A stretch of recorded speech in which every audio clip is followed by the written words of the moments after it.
Hello guys, നമ്മളിന്ന് വന്നിട്ടുള്ളത് കൊച്ചിയിലെ ഹിൽ പാലസിലേക്കാണ്. അപ്പം നമുക്ക് അവിടെയുള്ള ഒരുപാട് കാഴ്ചകൾ കാണാം. ഹിൽ പാലസ് കൊച്ചി രാജവംശത്തിൻ്റെ ഭരണകേന്ദ്രമായിരുന്നൊരു കാലത്ത്. ഇന്നിതിപ്പോൾ കേരളത്തിൽ അറിയപ്പെടുന്ന പുരാവസ്തു മ്യൂസിയമാണ്. എന്നാൽ ഒരു സിനിമ ഷൂട്ടിംഗ് ലൊക്കേഷനും കൂടിയാണ്. ഇവിടെയാണ് ടൂറിസ്റ്റുകളുടെ വണ്ടി പാർക്ക് ചെയ്യുന്നത്. അതുപോലെ മനോഹരമായ നല്ലൊരു കുളമുണ്ട്. കുട്ടികളുടെ ചെറിയൊരു പാർക്ക് ഇതിന് സൈഡിലായിട്ടുണ്ട്. ഇവിടെ തന്നെയാണ് ടിക്കറ്റ് കൗണ്ടർ. ഒരാൾക്ക് 50 രൂപ നിരക്കിലാണ് ടിക്കറ്റ്. അങ്ങകലെ കാണുന്നതാണ് നമ്മുടെ പാലസ്. ഇത് സ്ഥിതി ചെയ്യുന്നത് കൊച്ചിയിലെ തൃപ്പൂണിത്തുറയിലാണ്. കൊച്ചിയിൽ നിന്നും ഏകദേശം 10-12 കിലോമീറ്റർ ദൂരമുണ്ട്. ബസ് റൂട്ടുകൾ ധാരാളമായിട്ടുണ്ട്. അതുപോലെ കൊച്ചിയിൽ നിന്നും മെട്രോ വഴിയും പോകാവുന്നതാണ്. ഇവിടെ സന്ദർശകരുടെ സമയം രാവിലെ 9 മുതൽ വൈകിട്ട് 4:30 വരെയാണ്. ഉച്ചയ്ക്ക് 1 മണി മുതൽ 2 മണി വരെ ബ്രേക്കാണ്. ഇവിടെ വരുന്നവരുടെ പ്രത്യേക ശ്രദ്ധയ്ക്ക് തിങ്കളാഴ്ച അവധിയായിരിക്കും. പാലസിൻ്റെ മെയിൻ എൻട്രി ഇവിടെയാണ്. ഏകദേശം 54 ഏക്കർ വിസ്തൃതിയിലാണ് ഈ സ്ഥലം നിലനിൽക്കുന്നത്. 49 കെട്ടിടങ്ങൾ ഉൾപ്പെടുന്ന വലിയൊരു സമുച്ചയം തന്നെയാണ് ഇത്. കൊച്ചി രാജവംശത്തിൻ്റെ ഭരണകേന്ദ്രമായിരുന്നു ഈ പാലസ്. 1865 കൊച്ചി മഹാരാജാവായ രാമവർമ്മയാണ് ഈ പാലസ് നിർമ്മിച്ചത്. ആദ്യകാലത്ത് മട്ടാഞ്ചേരിയിലുള്ള ഡച്ച് പാലസായിരുന്നു ഭരണകേന്ദ്രം. എന്നാൽ സൗകര്യക്കുറവും നല്ലൊരു അന്തരീക്ഷം അല്ലാത്തത് കാരണം ഈ കുന്നിൻ പ്രദേശം തിരഞ്ഞെടുക്കുകയായിരുന്നു അന്ന് മഹാരാജാവ് ചെയ്തത്. ഇത് കൊച്ചിയിലെ ഏറ്റവും പ്രശസ്തമായ ചരിത്ര സ്മാരകങ്ങളിലൊന്നാണ്. ഇവിടെ മണിച്ചിത്രത്താഴ്, മൂന്നാം പക്കം, കളിയൂഞ്ഞാല് തുടങ്ങിയ ഒരുപാട് സിനിമകളുടെ ലൊക്കേഷനിലൂടെയാണ്.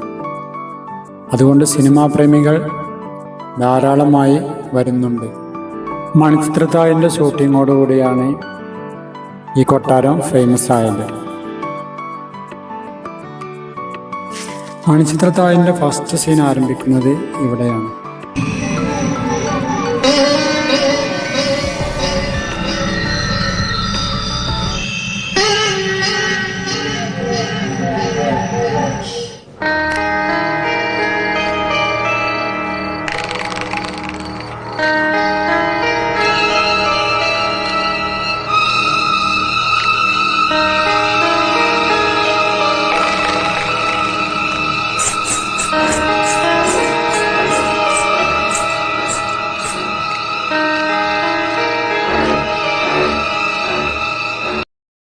ഹിൽ പാലസ് ഒരു ഒറ്റ കെട്ടിടമല്ല, 49 കെട്ടിടങ്ങൾ ചേർന്നൊരു സമുച്ചയമാണ്.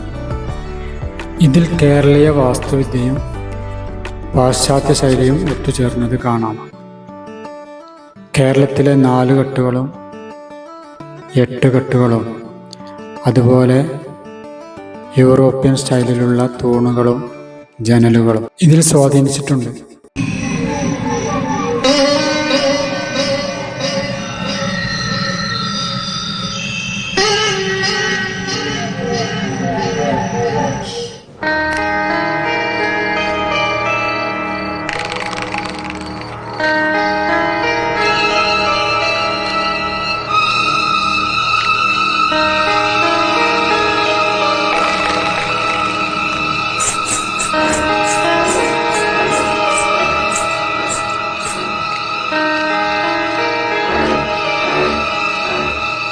കേരളത്തിലെ ആദ്യത്തെ ലിഫ്റ്റ് 1914 ഈ കൊട്ടാരത്തിലാണ് സ്ഥാപിക്കുന്നത്. എക്സ്പ്രസ് ലിമിറ്റഡ് കമ്പനി ലണ്ടൻ്റേതായിരുന്നു ലിഫ്റ്റ്. ഏതാണ്ട് 1 നൂറ്റാണ്ടോളം കൊച്ചി രാജവംശത്തിൻ്റെ ആസ്ഥാനം ഇവിടെയായിരുന്നു. രാജ്യത്തിൻ്റെ പ്രധാന പരിപാടികളും അതുപോലെ വിദേശ പ്രതിനിധികളുടെ കൂടിക്കാഴ്ചകളും ഈ ദർബാർ ഹാളിലായിരുന്നു നടത്തിയിരുന്നത്. 1947 ഇന്ത്യക്ക് സ്വാതന്ത്ര്യം ലഭിച്ചതിന് ശേഷം രാജഭരണം അവസാനിച്ചു. 1970 കൊച്ചി രാജകുടുംബം കൊട്ടാരം കേരള സർക്കാരിന് കൈമാറി. കുറച്ചു കാലം ഇത് കൊച്ചിൻ സർവകലാശാലയുടെ ഭരണവിഭാഗമായി പ്രവർത്തിച്ചിരുന്നു. പിന്നീട് ഇത് 1950 പുരാവസ്തു വകുപ്പ് ഏറ്റെടുക്കുകയും 1986 മ്യൂസിയമായി മാറ്റുകയും ചെയ്തു. ഇവിടുത്തെ പ്രത്യേകമായിട്ടുള്ള ആകർഷണം കൊച്ചി രാജാക്കന്മാർ ഉപയോഗിച്ചിരുന്ന വസ്തുക്കളാണ്. അതാണിപ്പോൾ നമ്മൾ കണ്ടുകൊണ്ടിരിക്കുന്നത്. ഇതായിരുന്നു അന്നത്തെ കാലത്ത് വധശിക്ഷയ്ക്ക് ഉപയോഗിച്ചിരുന്നത്. ഇതുപോലെ ഒരുപാട് വസ്തുക്കൾ നമുക്കിവിടെ കാണാൻ സാധിക്കും. രാജാവിൻ്റെ കിരീടം, സ്വർണ്ണാഭരണങ്ങൾ, പട്ടുവസ്ത്രങ്ങൾ, ഒരുപാട് സംഭവങ്ങളുണ്ട്. കുറച്ച് ഞാനിതിൽ ഉൾപ്പെടുത്തിയിട്ടുള്ളൂ, കാരണം വീഡിയോ ലെങ്ത് കൂടുന്നു വിചാരിച്ചുകൊണ്ട്. തോലിൽ നിർമ്മിച്ച തോറയാണിത്.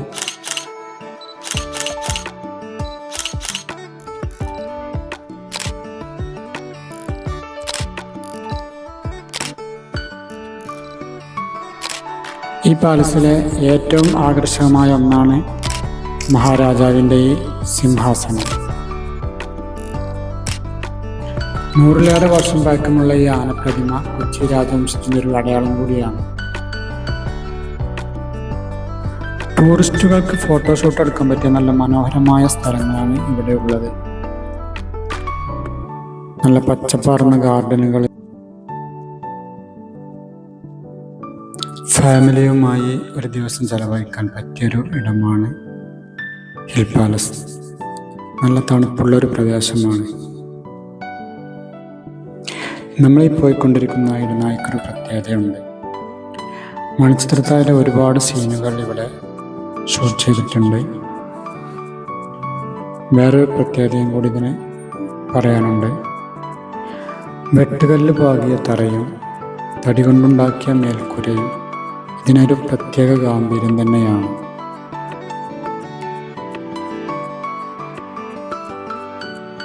കുളപ്പുരയിലേക്ക് എത്തുന്നതിനുള്ള ഈ നടപ്പാത ചരിത്രപ്രേമികൾക്കും ഫോട്ടോഗ്രാഫർമാർക്കും ഒരുപോലെ ഇഷ്ടപ്പെടുന്നു.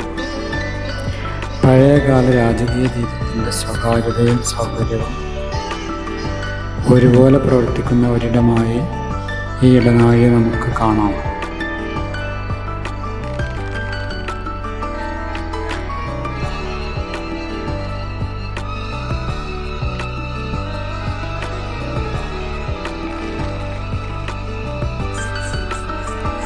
കുളക്കടവും മാളികക്കുളവും കൊട്ടാരക്കെട്ടിലെ ഏറ്റവും ശാന്തസുന്ദരമായ സ്ഥലമാണ്.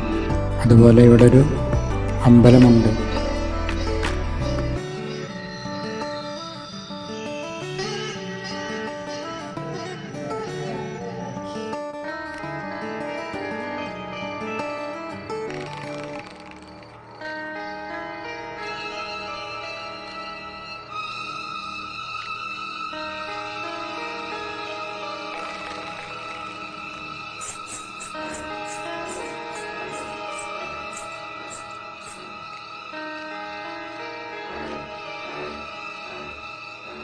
ഇവിടെ വലിയൊരു ചെമ്പ് കാണാൻ സാധിക്കുന്നുണ്ട്. രാജാക്കന്മാർ ഉപയോഗിച്ചതായിരിക്കാം.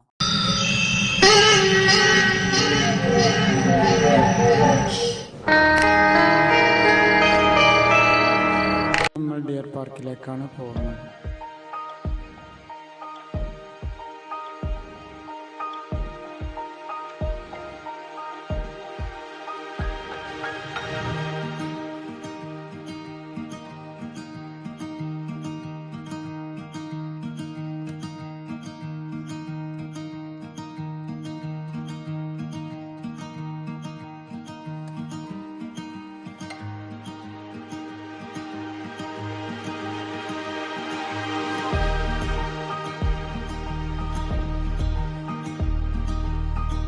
ഇവിടുത്തെ മറ്റൊരു പ്രത്യേകതയാണ് ഈ ഇരിപ്പിടങ്ങൾ. നല്ല മനോഹരമായിട്ടുണ്ട്.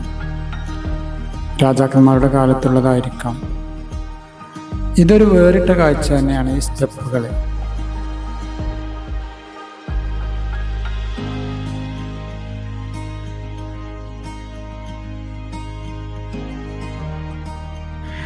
അപ്പോൾ ഗൈസ്, ഇതുപോലത്തെ നല്ല മനോഹരമായ വീഡിയോ നിങ്ങൾക്ക് ലഭിക്കാൻ വേണ്ടി എൻ്റെ ചാനൽ നിങ്ങൾ സബ്സ്ക്രൈബ് ചെയ്യുക, പാഷൻ വ്ളോഗ് നിലമ്പൂർ. അതിൻ്റെ കൂടെ ആ ബെൽ ബട്ടൺ ഒന്ന് പ്രസ് ചെയ്യുക. അതുപോലെ നിങ്ങളുടെ അഭിപ്രായങ്ങൾ കമൻറ്റിലൂടെ അറിയിക്കുക. ഈ വീഡിയോ ഞാനിവിടെ വൈൻഡപ്പ് ചെയ്യുകയാണ്. Thank you.